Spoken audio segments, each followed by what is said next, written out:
ஏதாவது ஒரு வேலை செய்யலான்னு ஆரம்பித்தோம்னா எங்கேருந்தா அந்த தடங்கள்லாம் வருதுன்னே தெரியாது.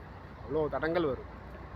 2 நாளாக வீடியோ போட்டேன்னா 3ஆம் நாள் பார்த்தீங்கன்னா மொபைல் வீணாக போச்சு.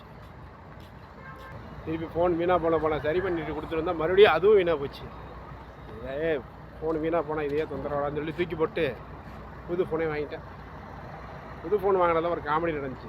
என்ன நடந்துச்சுன்னா, ஆன்லைனில் ஒரு மொபைல் பார்த்தேன். அது வந்து ரேட்டு கம்மியாக இருந்துச்சு. ரெண்டு சொன்னான், டேய் இந்த ஆன்லைன்லாம் நம்பாத, எல்லா ஆன்லைனும் எல்லாமே ஒரே மாதிரி இருக்காது. சிலட்டு கடையில் போய் கேட்டால் அவர் 100 ரூபா அதிகமாக சொன்னாங்க, 100 கிராம் அதிகமாக சொன்னாங்க. இங்கே கேட்கும்போது 100 கிராம் தான். சரி 100 கிராம் கம்மியாக இருந்துச்சு, என்னட்டே காசு கம்மியாக தான் இருந்துச்சு. என்னாச்சுன்னா, அந்த மொபைல் பார்த்தீங்கன்னா ஒரிஜினல் சைனா மொபைல். ஆனால் பேர் மட்டும்தான் பிராண்டு, ஆனால் வந்தது ஒரிஜினல் சைனா மொபைலு. சிரிக்கிறானுங்க நைட்டு ஃபுல்லாக என்னைய பார்த்து. அவ்வளோ கேவலமாக சிரிக்க முடியுமோ அவ்வளோ கேவலமாக சிரிக்கிறானுங்க. என்ன பண்ணுறது? அதனால் இந்த ஃபோன் நல்லா தான் இருக்குது, யூஸ் பண்ணது வீடியோ நல்லா எடுத்துருக்கேன். எப்படி இருக்கு பாருங்கள். நல்லா நீங்கள் என்ன பண்ணுறது? ஓகே, எது நடந்தோ நன்றாகவே நடந்தது.